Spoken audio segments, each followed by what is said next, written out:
One of the questions that I get asked quite a bit is, how do you know this person? How do you know her? How do you know him? And the next question inevitably is that, what do you guys talk about? And I think that the reason that I get asked that question quite a bit is because the connection, the relationship, the people that I know seems very random. Hip-hop artist, street artist, Pulitzer Award architect, museum executive director, world-class designers. So a lot of people are not quite sure why I would know those people. And today, this is actually our 12th year of doing something like this. And this is the reason that we did this is that we thought that it would be interesting to have luminaries, geniuses, mavericks, creators, disruptors, eccentrics, some people might call crazy people, nonconformist, or just plain curious minds like mine and yours, and put them in one room and see what kind of connections and what kind of communication starts to share their experiences and viewpoints. So while we're not really audacious enough to say, hey, let's just throw all of these people in one room and see what happens, what we're trying to do today is to throw curveballs at you guys, because we all know that predictability stifles creativity, and we really do not want to stifle creativity. And we are very aware that there are a lot of other conferences, workshops, that you could learn stuff and acquire knowledge. But I'd like to really suggest that you go throughout the day not thinking that you're going to learn something or to acquire knowledge, but to make connections.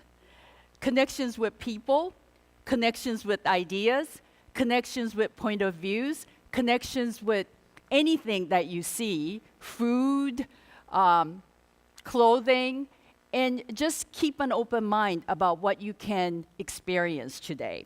Ichigo ichie is a term used in tea ceremonies.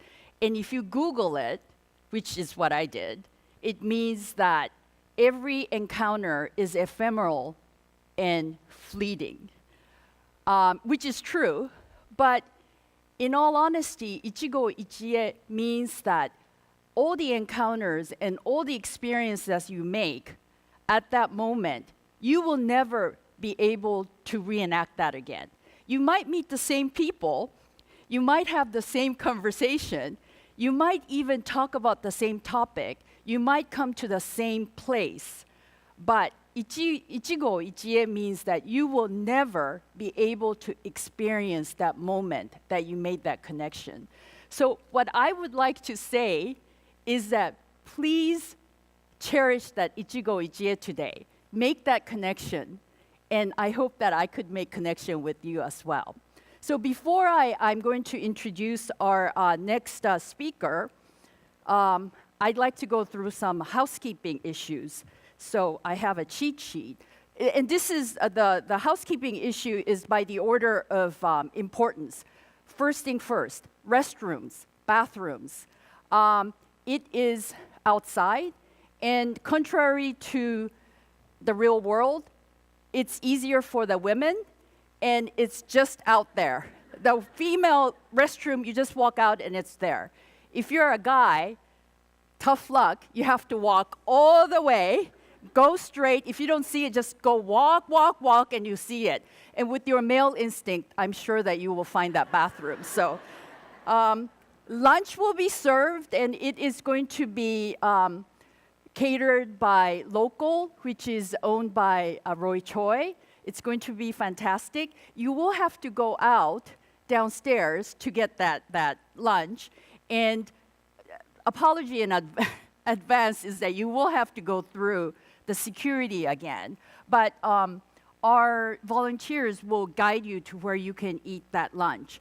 And as a reminder, the pin over here, please guard it with your life, because this will get you food. I think you also have lunch ticket as well. But it will get you in here, and it will also get you booze after after this event at Long Beach Art Museum. If you don't get this, no booze. So please do not lose it. Please share your experience. This is a digital world, so we'd love for you to hashtag everything that you post. And please hashtag UnexpectedConLB. And I'm just assuming that you'll know how to spell that. And this is going to be a filmed event. And this is something that our lawyer wrote, but I'm going to make it a little bit shorter. That by being here, you give us an unauthorized right to use your picture might be taken. So I hope that's okay, but it has to be okay because you're here. So, so tough luck again.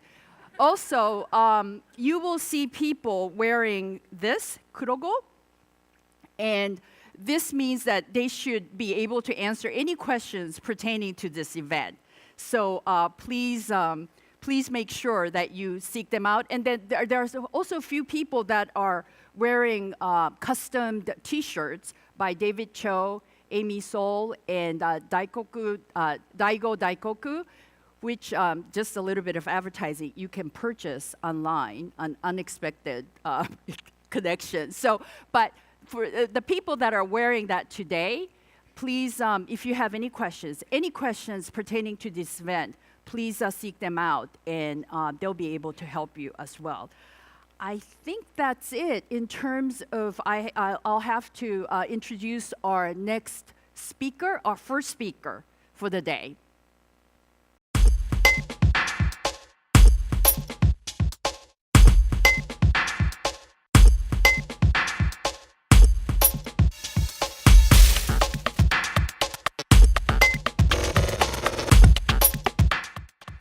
So John Maeda is really one of the people that I guess asked a lot, why do I know John Maeda? He's a technologist, he's an academic, he's a scientist, he's a designer, he's a content developer, he's a venture capitalist. One of his white paper that it's called the Design in Tech, that he used to write during his tenure at Kleiner Perkins, was one of the most anticipated reports on design and technology while he was there. So I'm going to have him come on stage, but there's one thing that I'm sorry, there's a couple of things about the housekeeping that I forgot, is that phone.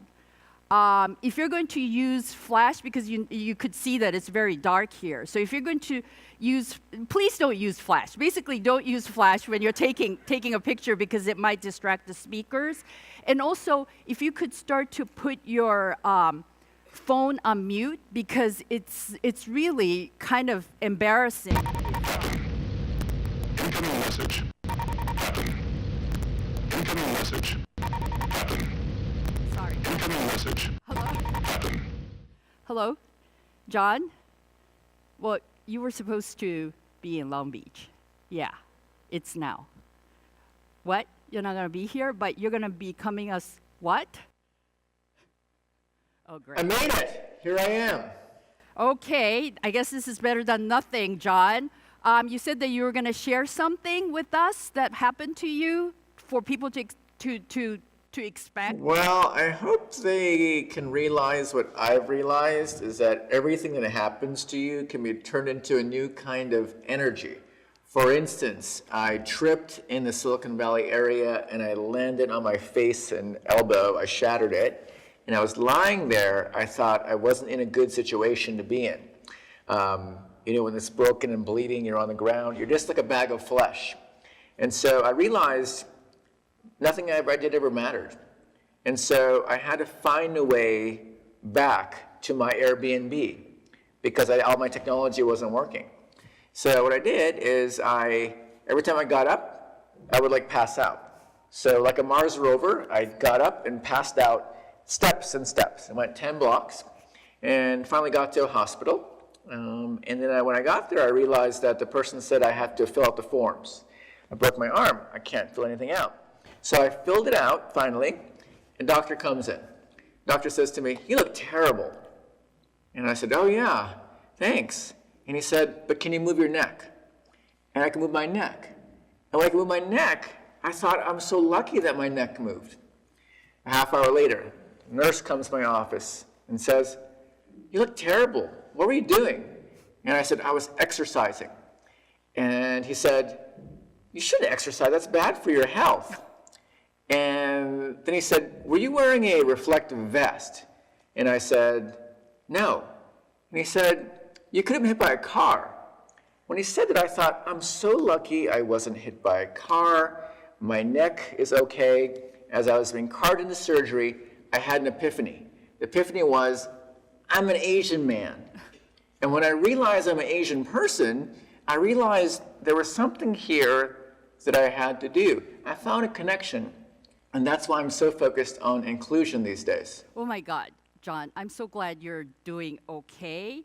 Okay, I got the part about you being Asian man and don't exercise to be healthy and to wear a vest, a reflective vest, but I still don't get the connection between this event and what happened. Oh, well, I like discovery. By discovering that I was Asian, I realized I'm kind of a type O minority as an Asian man. I can go anywhere. I can hang out with women. I've been desexualized as an Asian man. I can hang out with Caucasian people, African American people. I'm okay with everywhere. So I'm like a type O blood minority. Because of this ability to go across, I can make many connections. And in doing so, I discover new things about how the world is created. We can all take that energy into our work, whether you're a finance person or a designer or a musician. And I find that by accepting the moment of going across and feeling uncomfortable, that's where magic happens. Okay, I think I got it a little bit better. So what you're saying is that we should allow ourselves to be uncomfortable, be flexible in our thinking, and think out of the box. Is there anything else? Really, falling down was amazing. Because when I fell down, the neat thing about when you fall down, like I'm sure some of you have fallen down, but when you're falling down in a really bad situation, your mind sort of goes in super slow-mo. And so I could see myself falling, and I knew it was bad and dangerous. But something about that just triggered a kind of a joy to be alive. And I think that the joy to be alive creates a kind of sense that you have to do something with your life. And so that moment forced me to ask, who are the kind of people I haven't met before? Maybe I should go to Detroit, inner city, meet people I've never met. Or maybe I should go to Appalachia, West Virginia, to meet people who are the coal mining people. And so by meeting all these kinds of people, I've been able to triangulate something kind of sad. And the sad thing is that technology connects us all, but only those who are privileged. And this is a huge problem today. Well, I'm really glad that you're doing okay, and leave it up to you, John, to use a traumatic, unexpected incident to make a connection to how you want to view the world. Is there anything else more that you think that you want to? Oh my gosh, I'm so glad I fell down. It was so awesome and terrible at the same time. I think for any of you who feel physical trauma and are lucky to recover from it, it's like this. It's like a good luck moment in your life. Not only that, it gives you perspective. Because for a long time, I have been in my 30s. I worked with AARP, which is an organization that looks at when you get older. And in doing that, when in my 30s, I knew I would get older someday. And I think at my age now, I'm 50-something, I realized that by getting in such a painful, bad situation, I can project forward to how I'm going to feel all the time in 20 years from now. So I thought, oh my gosh, I got to get moving. You know, I don't think you should equate getting old to painful and bad experience. I think you're going to scare half the people here away.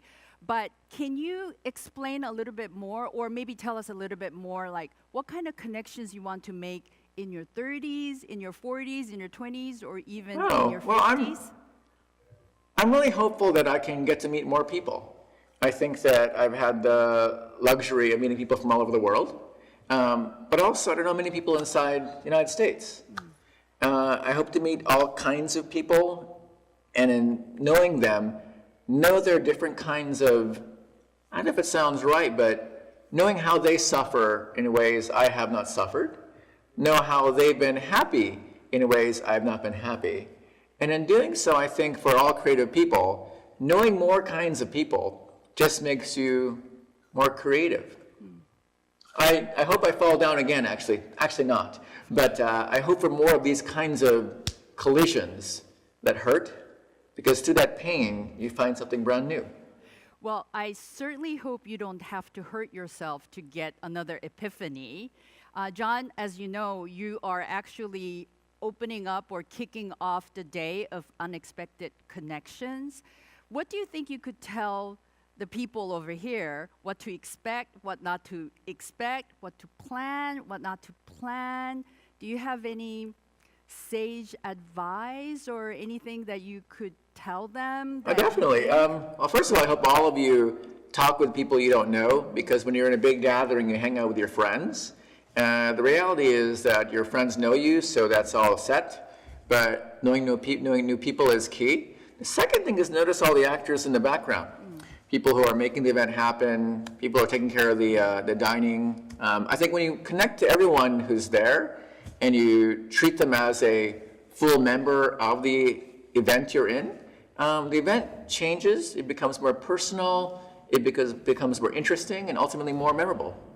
Well, that's perfect. And are you ready to get I'm ready beamed to up? be beamed up into whatever form I was put in to get here. Okay, bye, John. Bye. Bye.